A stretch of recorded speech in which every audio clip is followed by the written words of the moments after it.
Hello दोस्तों, आप सभी का स्वागत है मेरे यूट्यूब चैनल पे। आज हम लोग क्लास 6 भूगोल का चैप्टर 2 पढ़ने वाले हैं, जिसमें हम लोग पढ़ेंगे पृथ्वी एवं उसकी गतियाँ। ठीक है, तो इसमें हम लोग क्या पढ़ने वाले हैं, पृथ्वी के बारे में पढ़ेंगे और उसकी गति के बारे में पढ़ेंगे। यानी कि पृथ्वी की कौन कौन सी ऐसी गति है और उसके कारण क्या क्या परिवर्तन होते हैं, उसके बारे में हम लोग इस वीडियो में समझने वाले हैं। ठीक है, तो आइए शुरुआत करते हैं एक घटना से, और वो घटना है क्या, यानी कि दिन और रात के बारे में हम लोग पहले समझते हैं। ठीक है, तो क्या करा है कि शीला ने अपने जन्मदिन पर अपनी सहेली मीरा को बुलाया। एक लड़की है जिसका नाम है शीला। शीला की फ्रेंड कौन है? मीरा। इसको बुलाती है, शीला जो है अपनी फ्रेंड मीरा को बुलाती है। किस दिन? जन्मदिन के अवसर पे। उसने नई ड्रेस पहनकर मीरा से पूछा, बताओ तो मेरी ड्रेस कैसी लग रही है। मीरा बोली, मुझे तुम्हारी पूरी ड्रेस ठीक से दिखाई नहीं दे रही है, क्योंकि उस समय रात का समय था। तो शीला को लगा कि इतनी अच्छी ड्रेस उसकी सहेली उसकी सहेली जो है वो देख नहीं पा रही है, वह क्या करे। इन दोनों की बातें शीला के बड़े भाई राजीव सुन रहे थे। उन्होंने कहा कि दोनों को पास बुला करके कहा कि शीला तुम प्रकाश में जाओ और गोल घूमो। शीला ने वैसे ही किया, और जिससे मीरा को उसकी पूरी ड्रेस प्रकाश में दिखाई देने लगी और वह बोल उठी, तुम्हारी ड्रेस बहुत बहुत सुंदर है। राजीव ने कहा, जब किसी वस्तु पर प्रकाश पड़ता है तो वह वस्तु सुस्पष्ट दिखाई देता है। यानी इसका मतलब क्या हुआ कि अगर कोई भी वस्तु रखा हुआ है, मान लीजिए कोई वस्तु है जो कि रखा हुआ है, इसके ऊपर जब तक लाइट नहीं जाएगा, जब तक इसके ऊपर लाइट नहीं डाला जाएगा, यानी कि टॉर्च से अगर हम लाइट इसके ऊपर नहीं डालते हैं तब तक, या फिर सूर्य, या तो दिन में अगर देखते तो सूर्य के प्रकाश से, या फिर रात में अगर देखते हैं तो बल्ब की लाइट से या फिर टॉर्च की लाइट से, जब तक हम इसके ऊपर लाइट नहीं डालेंगे तब तक ये जो वस्तु है वो दिखाई नहीं देगा। ठीक है, अब यहीं से ये बात समझ में आती है कि दिन के समय हमें प्रकाश कहाँ से मिलता है? सूर्य से मिलता है। इसलिए जितनी भी वस्तुएं हैं वो हमें दिन के समय में क्या करती है? दिखाई देती है। लेकिन जब रात हो जाती है तो वो वस्तुएं हमें दिखाई नहीं देती है। इसका क्या कारण है? ऐसा क्यों होता है? ठीक है, तो इसको समझने के लिए हमें यह समझना होगा पृथ्वी का घूमना। अब पृथ्वी का घूमना कहने का मतलब क्या है? ये जो पृथ्वी है ना, यहाँ पे आपको दिखाई दे रहा है, ये जो पृथ्वी है, इसमें ये दो तरीके की गति करते हैं। यहाँ पे आप देख सकते हैं ये दो तरीके की गति कर रही है। दो तरीके क्या, आपको तो शायद एक ही दिखाई दे रहा होगा, लेकिन इसमें दो तरीके की गति है। और वो दो तरीके की गति कौन सा है? तो एक यहाँ पे आप देख रहे होंगे कि ये सूर्य के चारों तरफ ऐसे ऐसे, यानी कि ये जो रास्ता है इसके ऊपर, ये जो रास्ता है इसके ऊपर जो पृथ्वी है वो चारों तरफ अपना क्या कर रही है? चक्कर लगा रही है। ठीक है, तो ये एक एक गति हुआ। और साथ ही साथ यहाँ पे आप देख रहे होंगे कि पृथ्वी जो है, ये जो अर्थ है, यहाँ पे एक खुद से भी घूम रही है। यहाँ पे आप दिखाई दे रहा होगा यहाँ से कि पृथ्वी जो है वो खुद से भी घूम रही है। देखिए यहाँ पे, यानी कि एक गति ये वाला होता है जो कि पृथ्वी अर्थ जो है वो खुद ब खुद घूमते रहती है अपने एक्सिस के ऊपर। तो ये जो गति है ये कहलाती है दैनिक गति, जिसके कारण क्या होता है? दिन और रात होता है। यानी कि अगर मान लीजिए अर्थ यहाँ से चलना शुरू की, ठीक है, यहां से अगर चलते चलते चलते चलते ऐसे घूमेगी, तो अर्थ का वैसा एरिया, यानी कि वैसा हिस्सा जो कि सूर्य के सामने पड़ता है, वहां पे दिन होता है। यहाँ पे आप देख सकते हैं कि ये वाला जो हिस्सा है यहाँ पे क्या होगा? दिन होगा। यानी कि पृथ्वी का वैसा भाग जो सूर्य के प्रकाश में होता है वहां पे दिन होता है, और वैसा भाग जहाँ पे सूर्य का प्रकाश नहीं पड़ता है वहां पे क्या होता है? रात होता है। तो दिन और रात इस तरीके से होता है। यानी कि पृथ्वी जब अपने एक्सिस पे खुद ब खुद घूमती है, उस गति को क्या बोलते हैं? दैनिक गति बोलते हैं। क्या बोलते हैं? दैनिक गति। तो यहां से आप समझ सकते हैं। ठीक है, अब ये और दूसरा जो गति होता है वो होता है सूर्य के चारों तरफ घूमना। जैसा कि यहाँ पे आप देख सकते हैं कि अर्थ जो है वो सूर्य के क्या कर रही है? चारों तरफ घूम रही है। तो ये एक परिक्रमण कहलाता है। यानी कि सूर्य के चारों तरफ घूमने वाला जो अर्थ की गति है उसको क्या बोलते हैं? परिक्रमण। और इसके कारण क्या होता है? मौसम में परिवर्तन होता है, सीजन परिवर्तन होता है, गर्मी, जाड़ा और बरसात का मौसम आता है। और सूर्य का अपने एक्सिस पे घूमने से क्या होता है? यहाँ पे आप देख सकते हैं, सूर्य का अपने एक्सिस पे घूमने से क्या होता है? दिन और रात होता है। तो इतनी बातें समझ में आ गई होंगी कि क्यों होता है और कैसे होता है। अर्थ की दो गतियां, एक दैनिक गति जिसके कारण अर्थ अपने एक्सिस पे, और ये घूमने में कितना टाइम लगता है? मान लीजिए ये वाला पोर्शन यहाँ से अर्थ चलना शुरू की, और इस घूमते घूमते फिर इसी पोजीशन पे आने में कितना टाइम लगता है? 24 घंटे का समय लगता है। कितने घंटे का लगता है?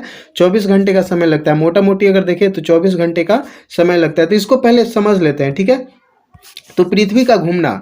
तो क्या करा कि राजीव ने कहा कि शीला, जिस प्रकार अभी तुम प्रकाश के सामने गोल घूमी, घूमने से तुम्हारी ड्रेस के जिस हिस्से पर प्रकाश पड़ा उससे ड्रेस का भाग दिखाई देने लगा, ठीक उसी तरीके से पृथ्वी भी घूमती है। और इसके जिस हिस्से पर सूर्य का प्रकाश पड़ता है वह हिस्सा हमें क्या करने लगता है? दिखाई देने लगता है। जैसा कि आप यहाँ पे देख सकते हैं, अब क्या करें कि जिस हिस्से पर सूर्य का प्रकाश पर वो हमें दिखाई पड़ता है वहाँ दिन होता है, यानी कि जिस हिस्से पे सूर्य का प्रकाश पड़ता है वो हिस्सा पे क्या होता है, दिन होता है। यहाँ पे क्या होगा, अगर यहाँ पे इस हिस्से में देखें तो यहाँ पे जिस हिस्से पे सूर्य का प्रकाश पड़ रहा है वहाँ पे क्या होगा, दिन होगा, और जिस हिस्से पे नहीं पड़ेगा वहाँ पे क्या हो जाएगा, रात हो जाएगा। ठीक है, अब आगे क्या करा है कि वहाँ दिन होता है और जहाँ दिखाई नहीं पड़ता वहाँ रात होती है। पृथ्वी को इस तरह एक चक्कर पूरा करने में 24 घंटे का समय लगता है, यानी कि एक बार अर्थ अपने एक्सिस यहाँ से चलना शुरू किया और इसे घूमते घूमते फिर उसी जगह पे आने में इसको कितना समय लगता है, 24 घंटे का समय लगता है। इसीलिए दिन और रात मिला करके कितने घंटे का होता है, 24 घंटे का होता है।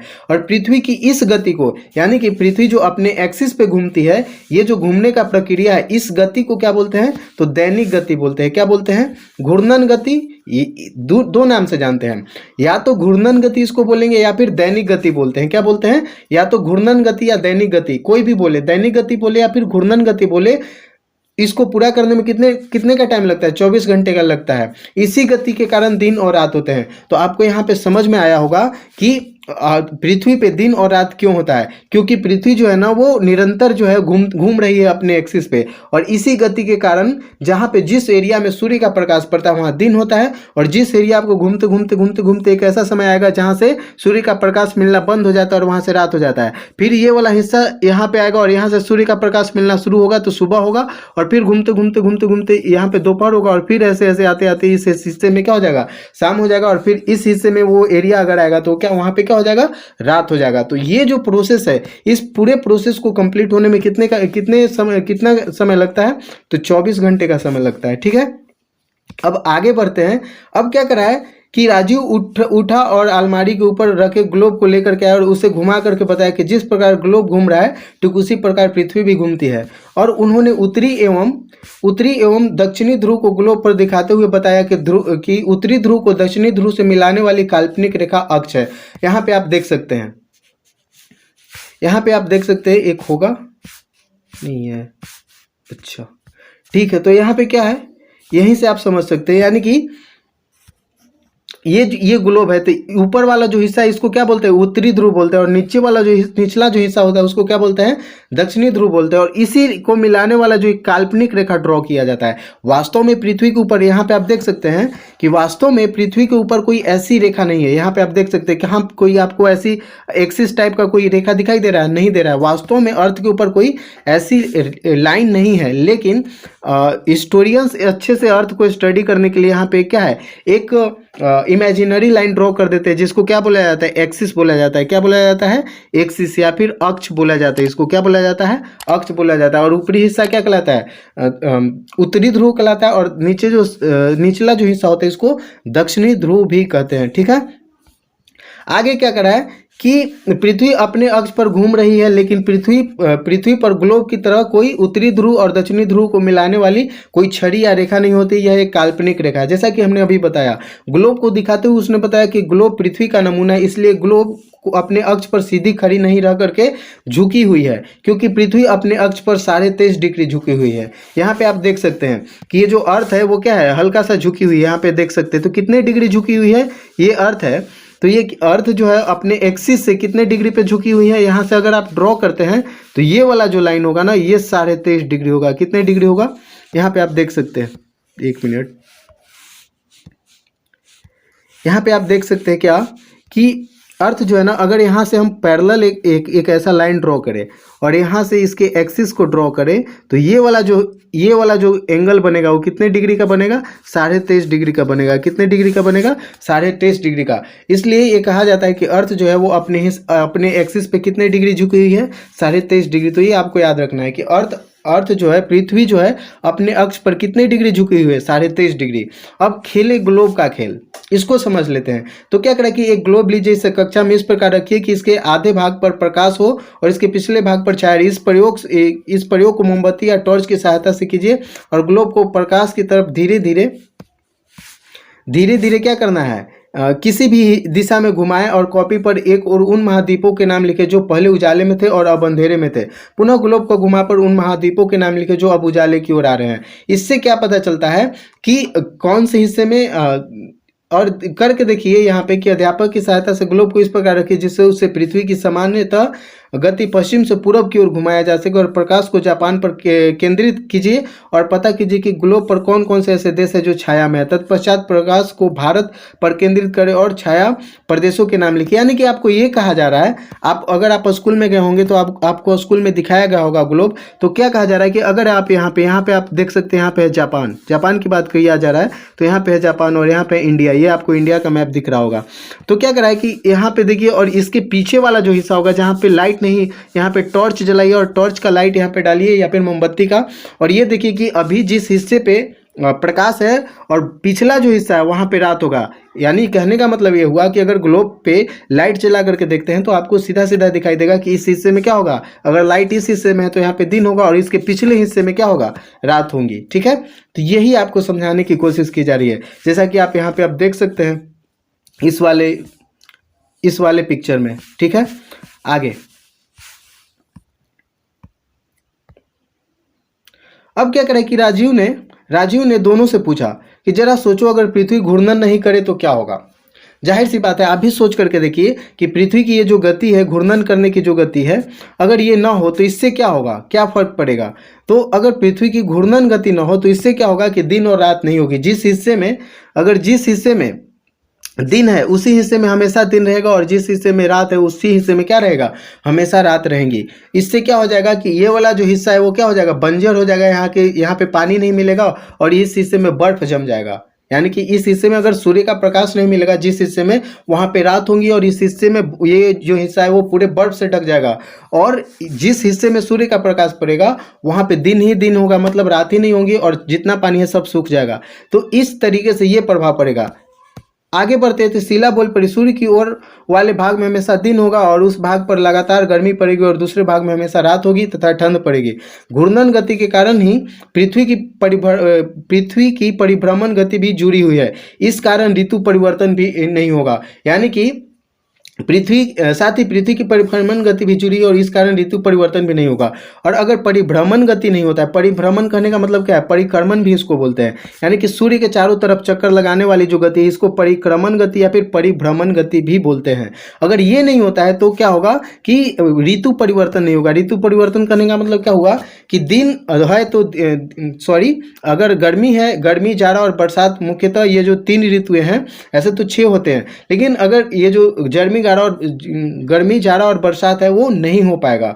और इसमें समझना है हमें क्या, परिभ्रमण गति के बारे में। तो राजीव ने शीला से पूछा परिभ्रमण गति क्या है। तो शीला ने बताया कि अपने अक्ष पर घूमती हुई पृथ्वी 365 दिन में धीरे धीरे खिसकते हुए सूर्य के एक चक्कर पूरा कर लेती है और पृथ्वी की इस वार्षिक गति को परिभ्रमण गति या फिर परिक्रमण गति भी कहा जाता है। यहाँ पे आप समझ सकते, तो ये वाला जो आप देख सकते हैं कि ये क्या है, ये सूर्य है और सूर्य के चारों तरफ घूमते ये जो अर्थ है ना वो चारों तरफ चक्कर लगा लेती है। तो ये यहाँ से अगर मान लीजिए अर्थ चलना शुरू की और इसको घूमते यहीं तक पहुंचने में कितने दिन का टाइम लगता है, 365 दिन का टाइम लगता है। कितने दिन का टाइम लगता है, 365 दिनों का टाइम लगता है। और इसको एक वर्ष बोला जाता है। क्या बोला जाता है, एक वर्ष बोला जाता है।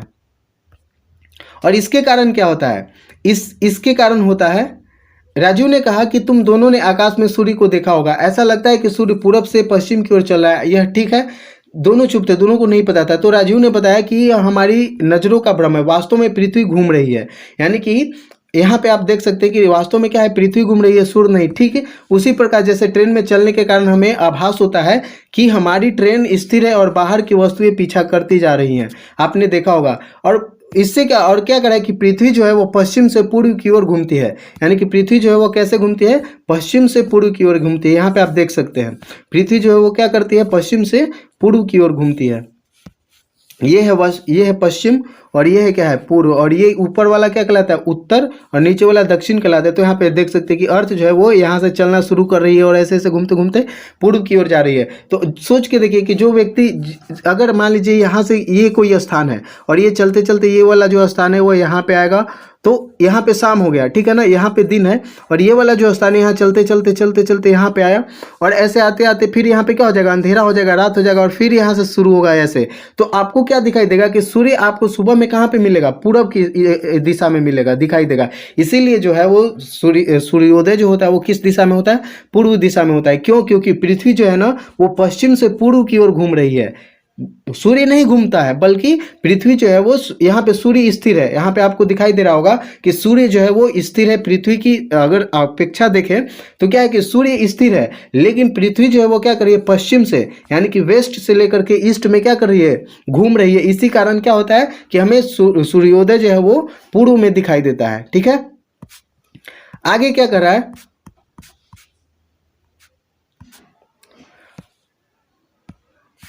और यहाँ पे देखते हैं कि इसी कारण से पूर्व से पश्चिम की ओर जाता हुआ प्रतीत होता है, अतः सूर्य की इस गति को आभासी गति कहा जाता है। तो सूर्य की इस गति को क्या कहा जाता है, आभासी गति। जिस गति के कारण सूर्य जो है वो पृथ्वी के चारों तरफ चक्कर लगाते हुए दिखाई देती है, वास्तव में ऐसी कोई गति नहीं है।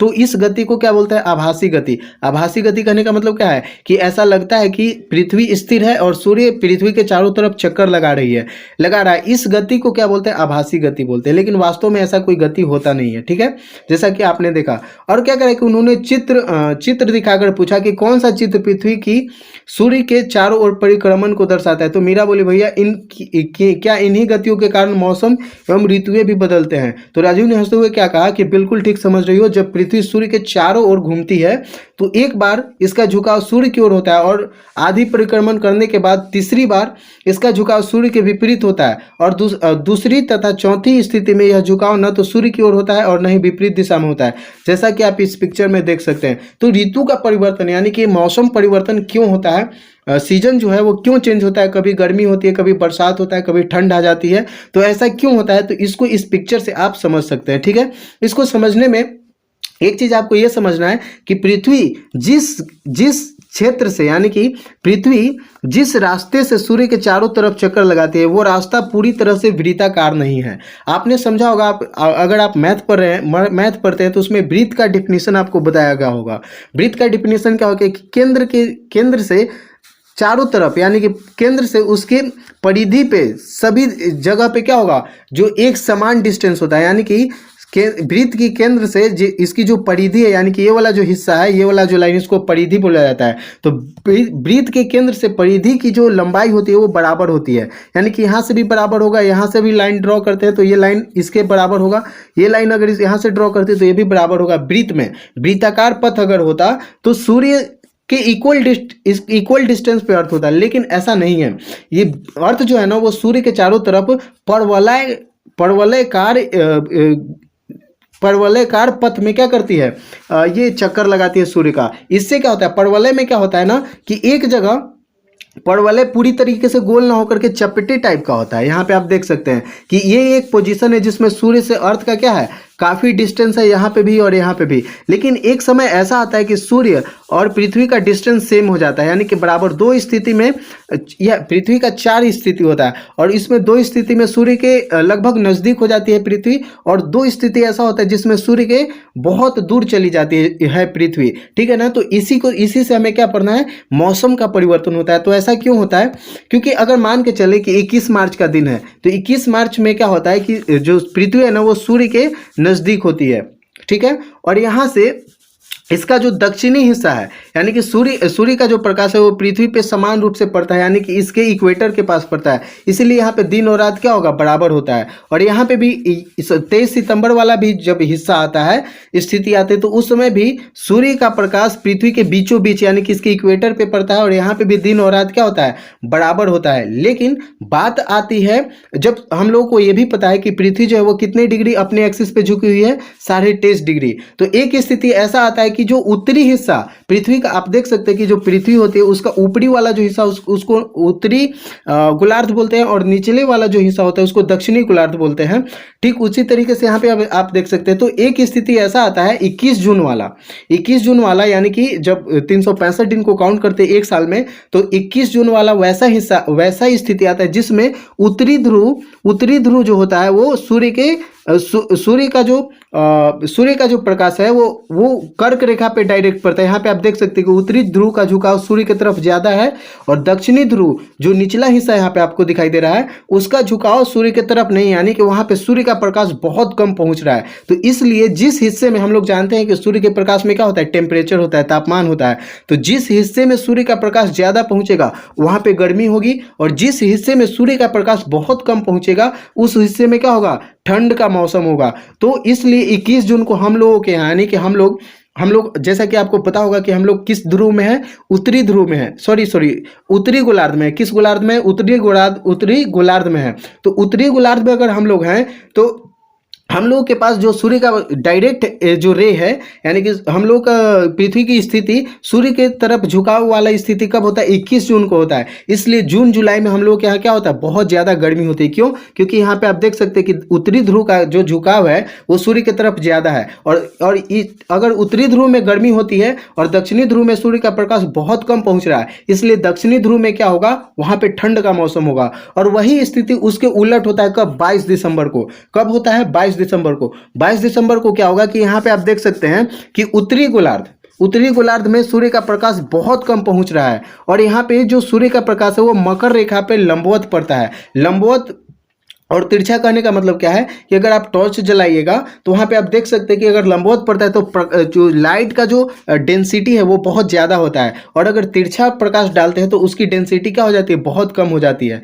ठीक है, तो यहाँ पे क्या कर रहा है कि अगर यहाँ से 22 दिसंबर वाला जो स्थिति होता है उसमें उत्तरी गोलार्ध में सूर्य का प्रकाश बहुत कम पहुँचता है और दक्षिणी गोलार्ध में सूर्य का प्रकाश डायरेक्ट पड़ता है। इसलिए दक्षिणी गोलार्ध में गर्मी होती है 22 दिसंबर के समय में, और हम लोग के यहाँ जो उत्तरी गोलार्ध है, हम लोग उत्तरी गोलार्ध में है, तो हम लोग के यहाँ 22 दिसंबर को क्या होता है? बहुत ज़्यादा ठंड होता है। ठीक है, और इसी दिन सबसे बड़ा रात होता है। बड़ा रात कब होता है? 22 दिसंबर को। और सबसे बड़ा दिन उत्तरी गोलार्ध में कब होता है?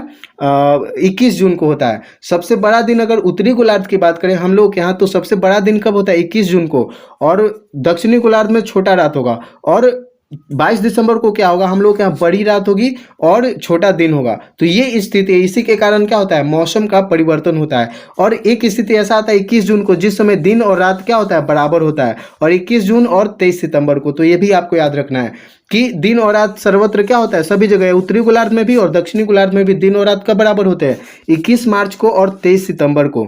और उत्तरी गोलार्ध में दिन कब बड़ा होगा? 21 जून को। और दक्षिणी गोलार्ध में रात छोटी होगी, और दक्षिणी गोलार्ध में दिन बड़ा होगा 22 दिसंबर को, और उत्तरी गोलार्ध में क्या होगा? रात बड़ी होंगी। ठीक है, और दिन छोटा होगा। तो ये स्थिति था, आपको समझाना था। आगे बढ़ते हैं। और ये क्या करा है कि जब पृथ्वी सूर्य की ओर झुकी हुई होती है, तो झुकी हुई हो तो देखकर बताओ कि पृथ्वी का कौन सा गोलार्ध सूर्य के सामने है। और यह करके राजीव ने चित्र को आगे कर दिया और दोनों ने उस चित्र को गौर से देखने लगी। और मीरा ने क्या बताया? चित्र 21 जून को जब पृथ्वी का उत्तरी गोलार्ध के सूर्य के सामने होता है तो उस समय सूर्य की सीधी किरणें कर्क रेखा पर पड़ती है। और कर्क रेखा, मकर रेखा, आपको पता होगा कि कर्क रेखा और मकर रेखा क्या होती है। और इस कारण उत्तरी गोलार्ध का अधिक हिस्सा प्रकाश में रहता है, और यही कारण है कि उत्तरी गोलार्ध में दिन लंबे और रातें क्या होती है? छोटी होती है। आगे बढ़ते हैं। और क्या करें कि हमारा देश जो है वो इसी गोलार्ध में मतलब उत्तरी गोलार्ध में, जैसा कि हमने अभी आपको बताया। उत्तरी ध्रुव पर सूर्य का प्रकाश लगातार 6 महीने तक पड़ता है, और यहाँ 6 महीने लगातार दिन रहता है। और ठीक उसी समय दक्षिणी ध्रुव में अंधेरा रहता है, और यही कारण है कि ध्रुवों में लगातार 6 महीने रात और 6 महीने का दिन होता है। तो सोच के देखिए, यहाँ पे बताया जा रहा है कि सूर्य का प्रकाश जो है वो लगातार 6 महीने, ये जो उत्तरी ध्रुव आपको दिखाई दे रहा है, यहाँ पे सूर्य का प्रकाश लगातार 6 महीने तक पड़ता है, और दक्षिणी ध्रुव पर 6 महीने तक क्या होता है? रातें होती है। और ठीक इस स्थिति में यहाँ पे क्या होगा कि 6 महीने तक दक्षिणी ध्रुव में दिन होगा और 6 महीने तक उत्तरी ध्रुव में क्या होगा? रात होता है। तो सोच के देखिए कि उत्तरी ध्रुव पर अगर कोई रहने वाला व्यक्ति होगा तो वहाँ पे क्या होगा? 6 महीने का दिन और 6 महीने का रात। और हम लोग के यहाँ दिन और रात कितने घंटे का होता है? 24 घंटे का होता है। आगे जून एवं दिसंबर की स्थिति अभी हमने आपको समझा दिया। तो क्या करें कि पृथ्वी के घूर्णन के कारण ही दिन और रात होते हैं, और परिभ्रमण के कारण क्या बदलते हैं? मौसम बदलते हैं। जैसे गर्मी, ठंड, और क्या है? गर्मी हो गई, ठंड होगी, बरसात होगी। तो क्या करा है कि राजू बोला बिल्कुल ठीक, लेकिन दूसरा कारण पृथ्वी का झुकाव भी है। इसके कारण दिए गए चित्र में समझ सकते हैं। 21 जून को पृथ्वी के सूर्य की ओर झुके होने के कारण इस समय सूर्य की सीधी किरणें जो है वो विषुवत रेखा से कुछ उत्तर में कर्क रेखा पर सीधी पड़ती है, जिसके कारण क्या होता है कि दिन की अवधि इस समय लंबी होती है, और इस समय सूर्य का जो प्रकाश होता है ना, ताप अधिक मिलता है, फलतः इस समय उत्तरी गोलार्ध में गर्मी का मौसम होता है। और हमारा देश उत्तरी गोलार्ध में, इसलिए यहाँ जून में खूब गर्मी पड़ती है। इसी समय दक्षिणी गोलार्ध में वहाँ सूर्य की किरणें तिरछी होती है, इसलिए वहाँ जून में सूर्य का ताप कम मिलता है और वहाँ पे जाड़े का मौसम होता है। तो शीला क्या बोलते हैं कि क्या सूर्य की स्थिति हर वक्त बदलते रहती है? तो राजू ने कहा नहीं, सूर्य के स्थिर होने के कारण उसकी स्थिति तो हर वक्त एक सी होती है, पृथ्वी की स्थिति बदलते रहती है। सूर्य की स्थिति नहीं बदलती है, बल्कि पृथ्वी की स्थिति बदलते रहती है। और 22 दिसंबर अर्थात 21 जून के 6 माह के बाद पृथ्वी जो है वो सूर्य की आधी परिक्रमा करने के बाद सूर्य के दूसरी ओर पहुंच जाती है और इस समय पृथ्वी का झुकाव सूर्य के विपरीत होता है और इस समय पृथ्वी का दक्षिणी गोलार्ध सूर्य के सामने होता है और सूर्य की किरणें मकर रेखा पर सीधी पड़ने लगती है, जिससे दक्षिणी गोलार्ध का अधिक हिस्सा क्या होता है? प्रकाश में रहता है और कम अंधेरे में रहता है। इसलिए दक्षिणी गोलार्ध में दिन लंबी और रातें छोटी होती है। साथ ही इस गोलार्ध में अधिक तापमान होने के कारण गर्मी की ऋतु होती है और इसके विपरीत उत्तरी गोलार्ध में क्या होता है? सूर्य की किरणें तिरछी पड़ती है और दिन छोटा होता है। इसलिए दिसंबर में यहाँ जाड़े की ऋतु होती है। हम लोग के यहाँ दिसंबर में क्या होता है? जाड़े की ऋतु होती है। तो यही था। और सितंबर और मार्च की स्थिति भी समझ लेते हैं। तो सितंबर और मार्च जैसा कि हमने पहले भी बता दिया है। तो क्या करें कि फिर इसने पूछा कि हर वक्त पृथ्वी की स्थिति बदलती रही होगी। तो राजू ने कहा कि हाँ, अब तुम ठीक 3 महीने की स्थिति को समझ सकती हो, जैसा कि 21 मार्च और 23 सितंबर की स्थिति। इस दिन पृथ्वी का झुकाव न तो सूर्य की ओर और न ही उसके विपरीत होता है। इस दिन सूर्य का प्रकाश सभी अक्षांशों रेखाओं पर बराबर भाग में कटता है, इसलिए दिन और रात की अवधि बराबर होती है और ये तिथियां समदिवारात्रि कही जाती है। यानी कि ये जो तिथि है कौन? 21 मार्च और 23 सितंबर, जिस दिन और रात क्या होता है? बराबर होता है। इसको क्या बोला जाता है? समदिवारात्रि बोलते हैं। इस समय पृथ्वी के बीचों बीच अर्थात विषुवत रेखा पर सूर्य की किरणें सीधी पड़ती है और यहाँ तीनों महीने अधिक गर्मी पड़ती है। और क्या करेंगे? इन दिनों महीनों में अधिक गर्मी पड़ती है और उत्तरी एवं दक्षिणी गोलार्ध में न तो अधिक गर्मी होती है और न ही अधिक सर्दी होती है। और इन तिथियों पर हमारे देश में क्रमशः वसंत ऋतु और शिशिर ऋतु होती है। कौन कौन सी ऋतु होती है? वसंत ऋतु और शिशिर ऋतु। और क्या करें कि राजू ने शीला और मीरा से पूछा कि अब तुम दोनों जान गए कि 21 जून को सूर्य कर्क रेखा पर सीधा चमकता है। उत्तरी गोलार्ध में दिन बड़ा और रातें छोटी होने के कारण उसके आसपास के क्षेत्र में ग्रीष्म समय गर्मी की ऋतु होती है। और राजीव ने बच्चों को चित्र दिखाया और बताया कि सुबह के समय जब सूर्य उदय होता है तो गर्मी भी नहीं होती। उस समय बनने वाली परछाई लंबी होती है। जैसे दोपहर हो जाता है, आकाश में सूर्य पर नजर आने लगता है और सूर्य की किरणें पृथ्वी पर जो है सीधी हो जाती है और परछाइयाँ भी छोटी हो जाती है। इस समय गर्मी और प्रकाश अधिक मिलता है। यही कारण है कि हमें दोपहर के समय अधिक गर्मी क्या है? लगती है। यहाँ पे आप समझ सकते हैं। और क्या करें कि पृथ्वी शाम को सूर्य की किरणें तिरछी हो जाती है, इससे बड़े हिस्से में फैल जाती है, जिससे हम कम गर्मी का अनुभव करते हैं और रात में प्रकाश नहीं मिलता है, जिससे रात क्या हो जाती है? ठंडी हो जाती है। तो ये जो तिरछी और सीधी जो प्रकाश का पड़ना का मतलब क्या है कि मान लीजिए यहाँ से टॉर्च का एक लाइट यहाँ से डाला जाता है सीधा, तो एक ही इसी हिस्से में पड़ेगा तो यहाँ पे क्या होगा? बहुत ज़्यादा गर्मी होगी। लेकिन अगर प्रकाश जो है वो तिरछे पड़ती है, या अगर यहाँ पे आप देख सकते हैं प्रकाश अगर तिरछा डाला जाए तो क्या होगा? बहुत बड़े हिस्से को कवर करेगा, जिससे जो सूर्य का जो तीखापन है, गर्मी है, वो बहुत कम महसूस होता है, जैसा कि शाम के समय और सुबह के समय में होता है। आप देख सकते हैं कि आपकी परछाइयाँ क्या हो जाएंगी? लंबी हो जाएंगी। और पृथ्वी की गोलाकार सतह, इसको समझ लेते हैं। तो इसमें क्या है कि राजू ने पृथ्वी की गोलाकार सतह का चित्र दिखाकर पूछा कि अगर इस पर सूर्य की किरणें पड़ेंगी तो किरणें कहाँ सीधी एवं कहाँ तिरछी पड़ेंगी। तो क्या करें यहाँ पे कि कहाँ तिरछी पे? दोनों सेल में सोच में पड़ गए। और वही हमारी पृथ्वी के गोलाकार होने से उसके सभी भागों पर सूर्य की किरणें सीधी नहीं पड़ेंगी। क्यों? क्योंकि सीधी जो होंगी वो भूमध्य रेखा के आसपास पड़ेंगी, इस हिस्से में। यानी कि सूर्य अगर यहाँ पे, मान लीजिए सूर्य यहाँ पे है, तो सूर्य का जो प्रकाश है वो सबसे ज्यादा सीधा कहाँ पे जाएगा? भूमध्य रेखा के पास जाएगा। भूमध्य रेखा या फिर विषुवत रेखा भी इसको बोलते हैं। और जैसे जैसे हम लोग ऊपर जाते जाएंगे वैसे वैसे सूर्य की जो किरणें हैं वो तिरछी होती जाएंगी। ऊपरी हिस्से में भी, यानी कि उत्तरी ध्रुव में भी, उत्तरी ध्रुव के पास भी और दक्षिणी ध्रुव के पास भी। इसीलिए उत्तरी ध्रुव और दक्षिणी ध्रुव पे क्या है? बर्फ जमा हुआ है। क्यों जमा हुआ है? क्योंकि यहाँ पे सूर्य की जो किरणें हैं वो सीधी नहीं पहुंचती है बल्कि तिरछी पहुंचती हैं। इसलिए उसमें क्या है? बहुत ज्यादा गर्मी नहीं होता। इसलिए उस हिस्से में क्या जम गया है? बर्फ जम गया है। आपको पता होगा कि उत्तरी ध्रुव और दक्षिणी ध्रुव पे क्या है? बर्फ ही बर्फ है। उत्तरी ध्रुव पर भी और दक्षिणी ध्रुव पर भी। इसका क्या कारण है? क्योंकि सूर्य का जो प्रकाश है वो वहां पे सीधे सीधे नहीं पहुंचता है। जितनी गर्मी भूमध्य रेखा इस हिस्से में होगा उतनी गर्मी उत्तरी ध्रुव और दक्षिणी ध्रुव पे नहीं होते। यहाँ पे हमेशा ठंड रहता है। क्यों रहता है? क्योंकि सूर्य का प्रकाश जो है वो सीधे सीधे नहीं पहुंचता है बल्कि सूर्य की जो किरणें होती है वो तिरछी पहुंचती है। ये आपको समझ में आ गया होगा। अब क्या करा है कि राजू बोला है बिल्कुल से, यदि हम पृथ्वी को उत्तर और दक्षिण दो बराबर हिस्सों में बांटे तो बीच हिस्से में सूर्य की किरणें लगभग हमेशा सीधी पड़ेंगी और यहाँ सालों भर गर्मी पड़ती है। यानी कि इस हिस्से में यहाँ पे क्या होगा, सालों भर गर्मी पड़ती है। और इस क्षेत्र को उष्ण कटिबंध की पेटी कहते हैं। इसको क्या बोलते हैं, उष्ण कटिबंध की पेटी बोलते हैं। क्यों बोलते हैं, उष्ण मतलब क्या होता है, गर्म। उष्ण का मतलब क्या होता है, गर्म। तो ये वाला जो हिस्सा है, जिस हिस्से पे सूर्य का प्रकाश सीधा सीधा पड़ता है, इसको क्या बोलते हैं, उष्ण कटिबंध की पेटी बोलते हैं, या फिर भूमध्य रेखा वाला जो क्षेत्र है वहां पे।